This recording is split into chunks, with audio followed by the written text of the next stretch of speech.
Before we get started, this video is a long-awaited request by many of the Subscribestar bros. Yeah, this one also kind of falls into our theme of death a little bit, just a tiny bit. And it's not a fun one. The Crow was super fun. The Romero trilogy was fun. This is where things stop being fun. This is yeah. God will forgive them. He'll forgive them and allow them into heaven.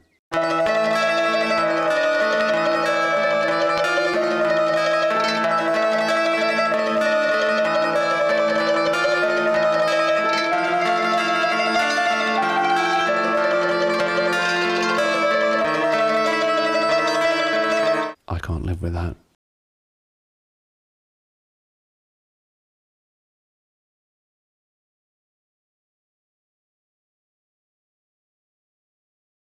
Dead Man's Shoes. So Dead Man's Shoes is a 2004 revenge thriller film that...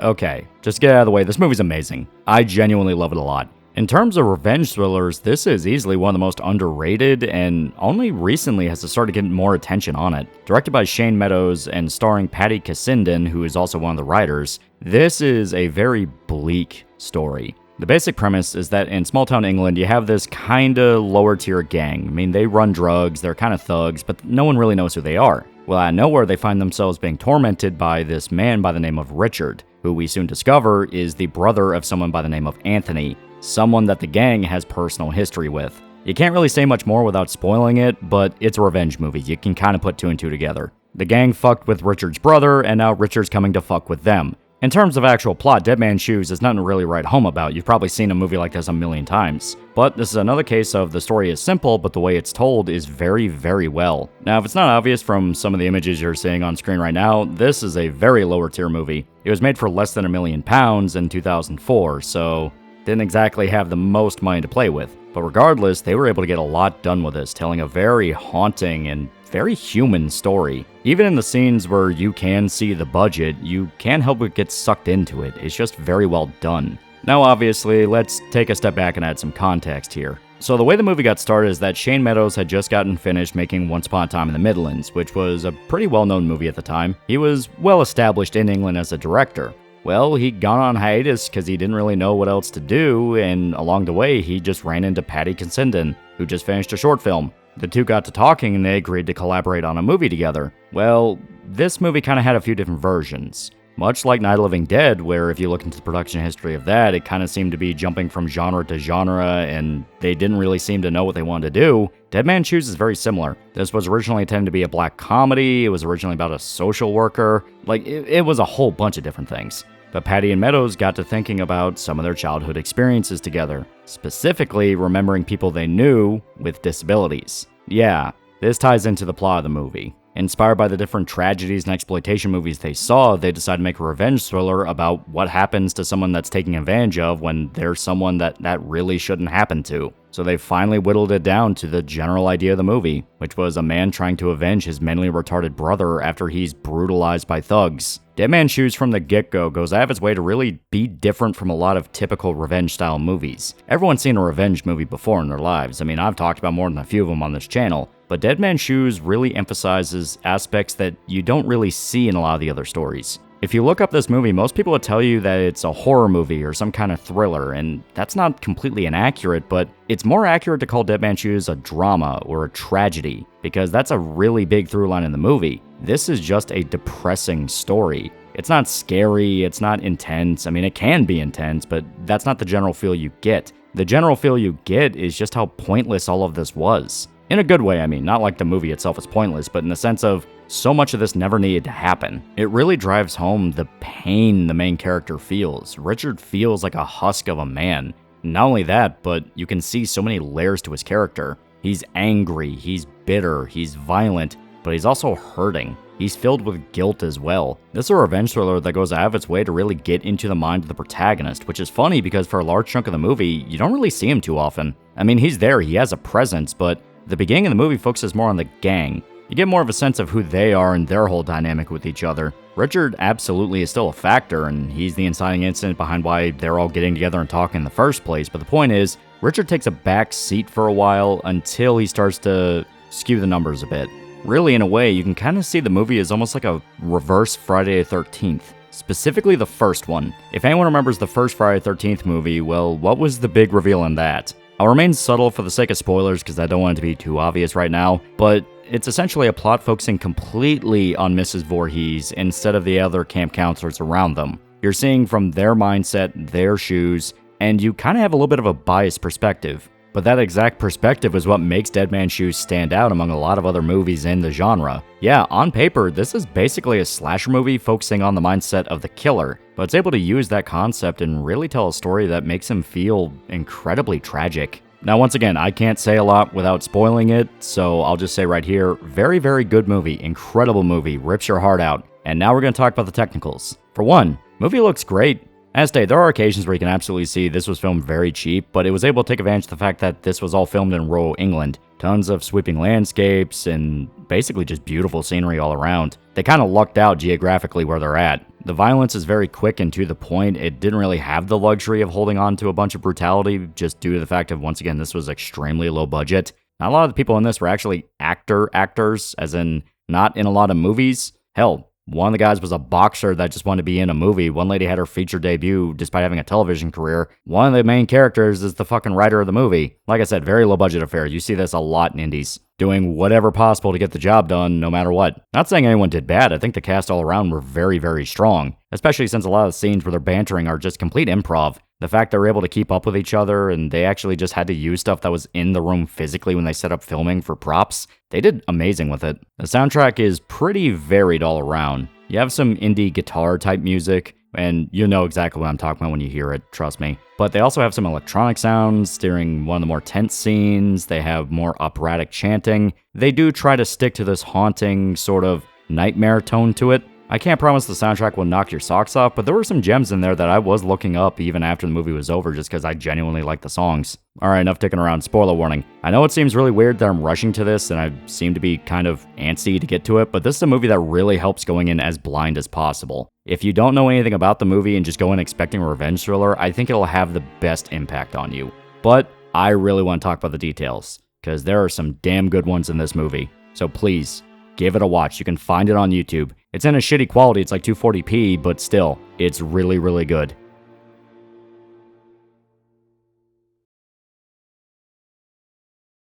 Alright, so, the movie is about how Richard's trying to avenge the death of his brother. I know that seems weird because I kept hinting that this is a revenge thriller and you'd naturally assume that Andy was already dead by this point, but it actually is a major plot point that you don't know. You see, the beginning of the movie is kind of a trick. It opens up on this montage of essentially Richard and Anthony as kids growing up together, and then you see Richard wake up in the cabin along with Anthony, so you assume he's perfectly alive. They go into town and you see flashbacks of when the gang was messing with Anthony and kind of just making his life hell. Well, up until this point, the tone is relatively light. It's a little bit heavy. I mean, they are literally picking on a man with mental retardation, and that's not nice. But there's nothing that really pushed it to that edge of people are gonna die for this. Hell, when Richard starts fucking with the gang, he's very restrained. He'll mess with them, he'll try to scare them, but he doesn't really do anything that screams that he's violent. Hell, if you didn't know any better, you would think that's just the story. Basically, this retarded guy got his brother to go beat up these bullies that were messing with him, which is perfectly fine for a character drama, going into how people really don't seem to understand or take seriously how someone with a mental problem could be suffering in their own life and they just make the situation worse.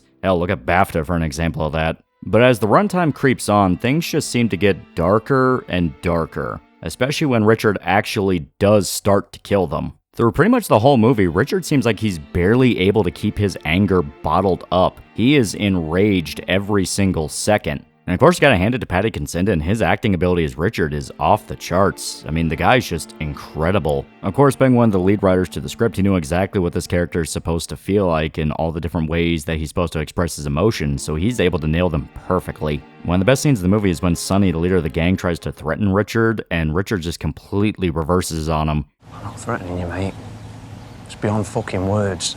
That's one of the big moments where you realize whatever they did is way heavier than you think they did. This wasn't just they picked on a guy with mental problems and his big brother's coming to whoop their ass. He's full-blown declaring war. And the movie just keeps escalating from here with more violent incidents and the men realizing how fucked they truly are. This is the reason why I was very shy about spoilers, because if you watch blind, you do get this sense of progression with it. That sense of darkness as more and more is revealed. Now, I did outright give the goose away by saying that Richard's trying to avenge Anthony, and he's not just trying to protect him, and is a reveal that's meant to be a very big twist in the story. For a while in the movie, you can see Anthony right alongside Richard. They're talking back and forth, they're walking to town together. It seems like Anthony's fine, but the very, very end of the movie reveals that he committed suicide as a result of the gang's constant bullying. But this actually does help with a rewatch. I know I said to go in blind, but it's actually good on a rewatch, but you get my point. You want that first experience to be fresh, and then you watch it the second time with that knowledge now fresh in your head. Because knowing that Anthony's actually dead the whole time makes Richard's story so much more tragic. You realize all the times that Richard's talking to Anthony is just him talking to himself,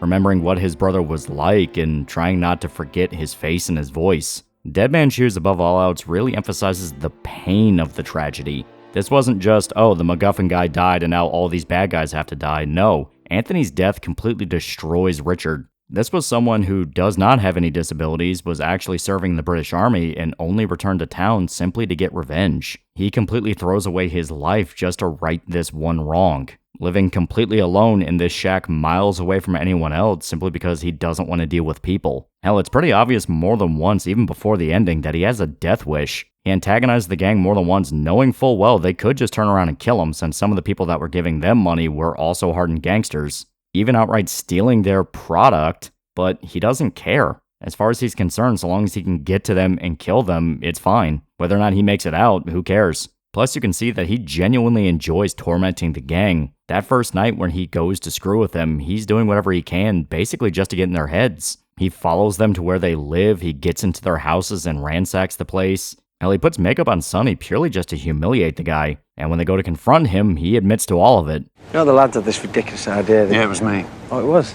Because that's the point. He's making them aware he's in town and he's very not happy about what they did. Dead Man's Shoes is a movie where it's just very upfront and honest about everything. The characters are honest to each other, the tone's honest about what movie you're really going to see, and the story doesn't even try to hide anything either. You can easily put together that Anthony's probably not actually there due to the amount of times that they keep implying something horrible happened to him. That's partly what makes the story so haunting. Just the fact that it focuses on the pain and it's not really trying to hide anything from you. It's a tragedy. What can you do to change it? Nothing. You see over and over again that Anthony just seemed like this nice, naive guy. And because of that, he was taken advantage of by these absolute monsters that just saw him as a pet to fuck with. Even before the reveal that Anthony's actually dead and that they basically killed him, you're on board with Richard killing them. The flashbacks they show before the reveal still make it very obvious that they were not very good people to him, with Sonny in particular being one of the more vicious. If you have a family member that has some kind of mental disability or mental illness, this will especially hit you.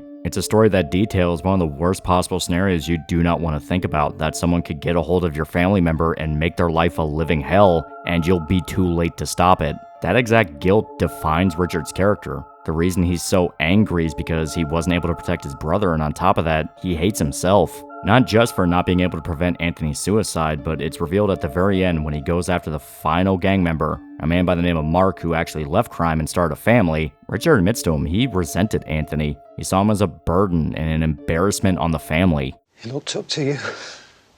Well, he was a fucking embarrassment to me. And of course, after he died, that became a case of be careful what you wish for, because now Richard got what he wanted. Anthony was no longer an embarrassment. He was a painful story. It's what makes those scenes of Richard and Anthony talking much more heartbreaking on a rewatch. You can tell Richard genuinely despises himself for ever thinking that way. All he wants to do is talk with his brother about that time they played a soccer game together, but he can't. Anthony's gone. The most Richard can do is make sure that the men responsible are also gone as well, and that includes Mark. Now obviously, since this is the spoiler warning, you've probably seen the movie already, you know that he doesn't kill Mark. Instead, he manipulates Mark into killing him. And there is a reason for that. See, you can view that ending in one of two ways. Either Richard genuinely just wanted the revenge journey to stop and wanted someone to kill him because he wanted to be with Anthony, or this is part of the mind game, which is kind of how I view it. You see, Mark's whole thing is that he left the gang and completely abandoned that mindset. He's now with a family, he even has children, and the whole time he was hiding what he did from them. He was aware what happened to Anthony. He was well aware, and yet he thought he could forget about it and move on. Sure, he was one of the few people that was actually genuinely trying to be nice to Anthony, and it was just simply a case of peer pressure and he couldn't scream over the crowd. but he was still responsible. He played his own part in how Anthony died because he never tried to actually help him. Even when they put him on LSD, once again, a man with mental disabilities, and screamed at him and humiliated him and drove him out into the middle of nowhere, Mark never actually did anything to stop it. He was too scared, he was too afraid of confronting Sonny, so he just left him there too. And I think that's part of why Richard does what he does. Yeah, he always intended on dying. I feel like if he did decide to kill Mark, he would have just killed himself right after, but he decided instead to punish Mark in his own way. Mark did try to redeem himself, he did leave the gang and he did try to better his life, but he still should never forget what happened. So Richard makes sure he doesn't. Richard allowed himself to be the permanent reminder that Mark has blood on his hands. The film ends with Mark leaving with blood on his hands as he cries, because he does admit to himself that he did help kill them. He doesn't get the death penalty, but he still has his own penance in a way. Like I said, this story is not happy in the slightest. Hell, its idea of a happy ending is that Richard's able to die and be with his brother. All the other men are dead, and now Mark is traumatized for the rest of his life. But that was the only way there could ever be a happy outcome in this. Dead Man's Shoes emphasizes over and over again that this kind of loss changes a person. We have no idea who Richard was before all of this. He could have been a really nice guy, he could have been a very jolly person, we don't know. But all we see is the man after the death of Anthony, this broken down, quiet, intense man who does not for a second have any doubt in what he's doing. It's honestly just an amazing movie. It's very simple, yes. In fact, there has been a lot of criticism saying that this movie is a tad too simple story-wise for its own good. But personally, I think the experience is well worth it no matter what, because it is pretty upfront about the fact that this is more of a character-focused affair than it is really the plot. It's more about how the gang banters with each other and their genuinely funny dialogue at times, and the harrowing performance of Patty Cassidy as Richard. This movie was extremely indie and they didn't have a lot of options, so they simply decided to go with a very easy plot but do it as best as they possibly could. And I think, in a way, that made it more special. Because the plot was so simple and we're so used to these revenge-type stories, they could do these different remixes and have them hit in different ways. Having a revenge story that actually emphasizes the psychological damage that losing someone that close to you could have on you, that's interesting. And using that to tell a tale about repentance, revenge, guilt, I mean, it's really a movie that needs to be seen. It's not an easy watch. No, it's not very violent or gory. It does have some blood in it, but all around, it's just painful to see on an emotional scale. You hate seeing what they do to Anthony. You hate what it turned Richard into, and that ending more than once has had people openly admit they cried at it. Was he calling for me? When you were torturing him, was he calling for me? It doesn't make me cry, but I'm definitely not going to deny I feel something heavy in my chest seeing that final monologue. It's a movie with enough humanity to it to where it's gonna get you at some point. Whether because there's a genuinely funny scene you laugh at, there's an intense scene you grip your chair at, or your throat's clenching at a scene that's not holding back sadness-wise. It's just a movie that really needs to be seen. I cannot recommend it enough. Like I said, it's on YouTube, it's very easy to check out, and I highly recommend it. It's bleak, it's grim, it's definitely not going to make your day any sunnier, but it's good. It's very, very, very good. And reading about the production of how they were jumping around from place to place and trying to get this off the ground is actually genuinely impressive. Multiple scenes were rewritten. Sonny was supposed to die a lot earlier, but they liked the actor so much that they kept him around. It's actually kind of crazy. I would like to see a documentary or maybe even a series or movie about making the movie that explained how they did this. But there probably needs to be a bit more of a legacy if it can earn something like that. Still, I highly recommend this movie. It's basically in my wheelhouse in regards to shit I like. Grim, depressing, genuinely emotional, genuinely human, genuinely funny more than once. Great, great film. But you know what else is great? Gamer subs. Use code TAL at checkout. Use the code. Short video this time. Use the code. I don't have to deep delve into an entire fucking franchise this time. Use the code. No more franchise perspective. Just movie. Use code. Movie code. But yeah, very, very good film. Also, they actually have a graphic novel that adapts some of the script ideas they couldn't use in the film, which I guess if you really like the movie, you can read that. That's kind of cool. Still, we're calling it here. Next video is going to be kind of the exact opposite spectrum, where this was a deeply depressing and sad story about humanity and, you know, people with mental disabilities being abused. Next one's going to be a lot more drunk fun. We're going to bring it back to fun. Fun is coming. See you guys.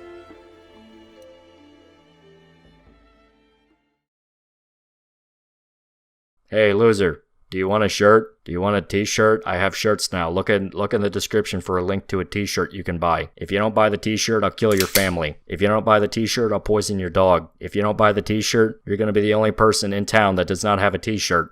Everyone's gonna look at you funny. There's gonna be social consequences to not having one of these t-shirts. I'm now making express threats of violence against you if you do not buy my t-shirt. I will call the police, tell them how you're not buying my shirt. They're gonna plant crack in your house, and they're gonna arrest you and then beat you up in a jail cell. Buy my shirt. I can't be held responsible for the things I say, for I am just a vessel in vain.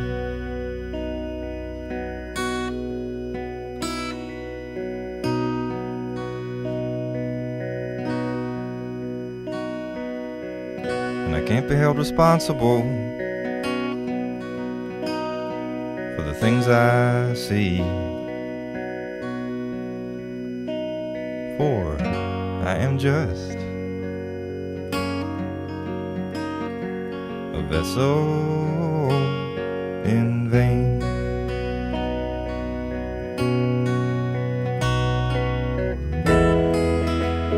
No boat out on no ocean,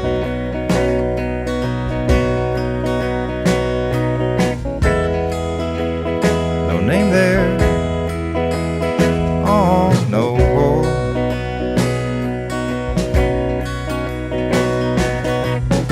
And it's not a strain at all to remember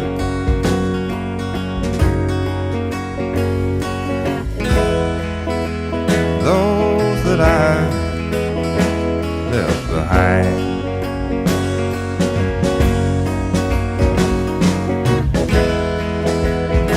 They're all standing right here beside me now.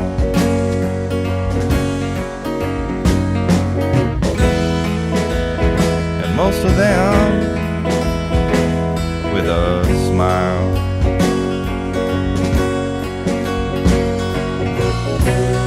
My ideals have got me on the run towards my connection.